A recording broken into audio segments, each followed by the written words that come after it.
What would have happened if the worst generation were one crew? What roles would they pick? And more importantly, will they be able to face through the opponents the Straw has faced originally? Now, as most of the Supernovas are captains of their own ships, looks like their crew is gonna be left behind in this timeline with only them reaching the Grand Line, where all of them first converge at Whiskey Peak, lured in by Baruch Works. It wouldn't take them much time to lay waste to the whole island and add more tombstones to the already existing ones. Soon, it will be revealed that Crocodile is trying to usurp King Cobra in Alabasta, and the Supernovas decide that defeating a warlord of the sea would be a great addition to their resumes. However, not all the Supernovas are very keen on fighting to uplift a nation from tyranny, yet they decide to tag along and see how it pans out. As soon as they land on Alabasta, they are immediately attacked by Baruch Work agents, which forces Luffy, Law, Kid, Killer and Zoro to lay waste to them while the others watch.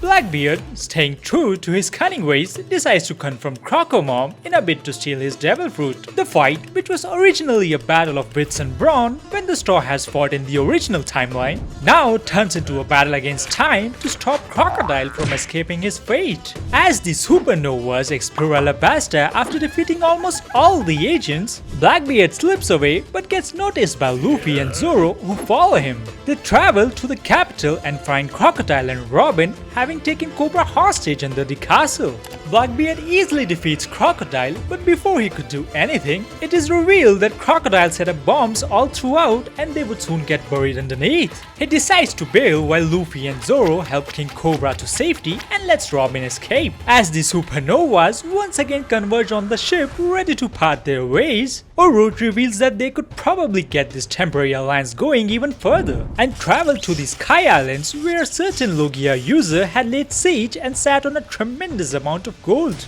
Most of the people were sold on the promise of gold, while others tagged along due to the lack of options. Riding the knock-up stream after visiting Jaya, the Supernovas are awestruck as they see a huge subscribe button on the island. Just kidding. But do subscribe. In any case, just like in the original timeline, they are stalled by the inhabitants of the island while the route seems tensed out. They are split up into groups to battle the priests of Enel, who, let's say, have a very bad time with the Supernovas. Commander Yama, Lieutenant Hotori and Kotori, and almost all the divine soldiers are wiped off instantly, forcing the priests to barge in.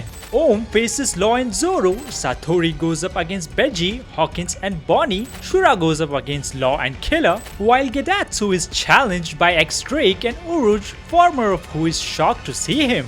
All while Luffy climbs the Ark to challenge Enel himself. The fight goes as well as anyone could predict, with the complete defeat of the god soldiers. Yet Enel this time decides to be on his way without the Ark as the Supernovas gather after defeating his soldiers. They gather their loot of gold on the Ark and with the help of the ever-inflating octopus, climb down the Sky Islands, freeing the inhabitants in the process. Uruj is content as he took revenge from a forgotten adversary, yet he remains tight-lipped in the whole process. Moving on, drifting away on the Grand Line, the Supernovas arrive at Water 7. Determined to go their own ways, this time for sure, after selling the gold for some good old cash of course. But you know how things play out now, don't you?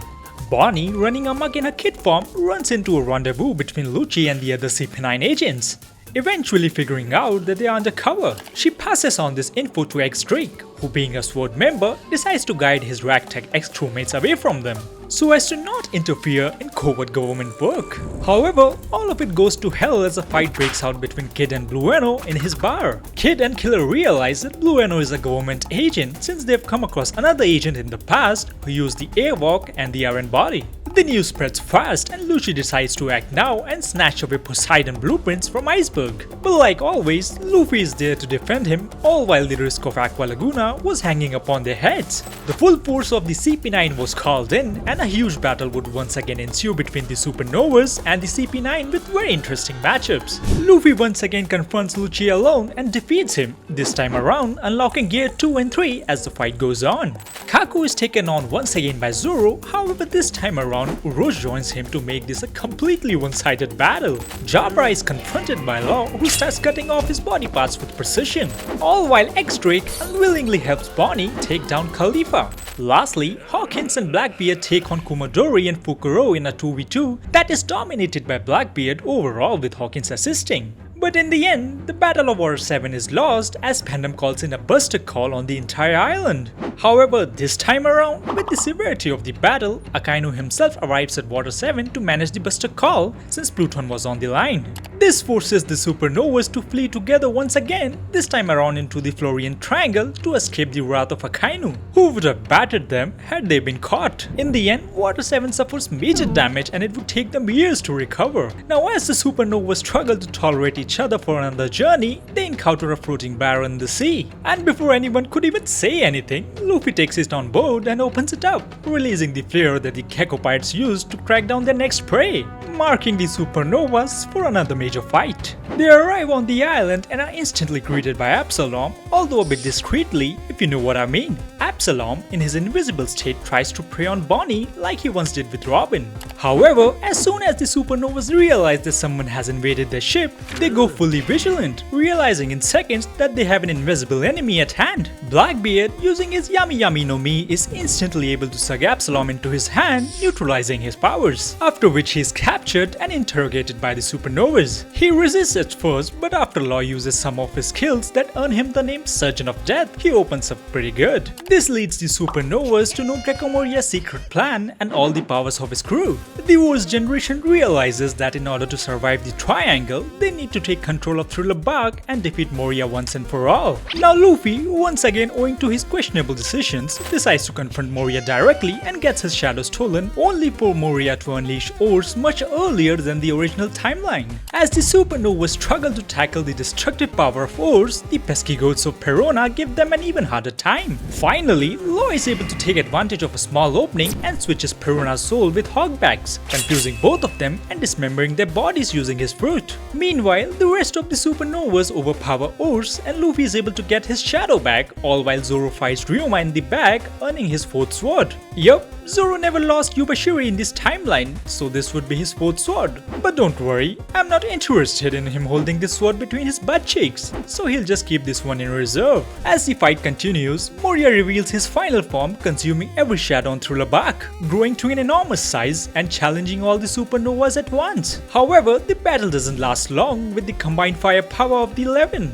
and he's soon defeated with every stolen shadow returning to their owners, finalizing Moria's defeat. But this time around, as Kuma is sent to fix things at Thriller Bark, he's too late at arriving there to stop the Supernovas, who are now considered one crew by the world government, due to their continuous meddling all around the Grand Line. Moving forward, the Supernovas sail towards what could potentially be their last island, not just together, but as an end to their individual journeys as well, because of what happens there. The Supernovas arrive on Sabaody and immediately split up. However, once again, Luffy ends up at the auctioning house along with Zoro. But this time around, it's not him that punches Charlos, but rather Zoro picks up where he left off in the previous timeline, cutting Charlos' hand clean off.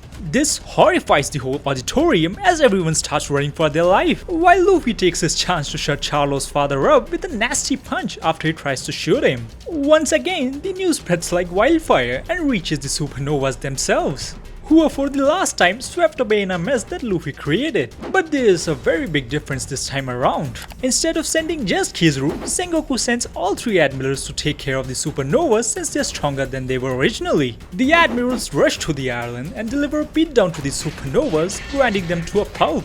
However, before they could find and locate Luffy and Zoro, Kuma reaches them, revealing he is an ally of his father Dragon, and that they'll have to trust him to save them, after which he slaps them to different islands. Kuma then goes on to scatter the remaining Supernovas onto different islands, saving them so that they can fight another day. Now I have the story panned out in my mind, so maybe we could do a part 2. Comment if you want it.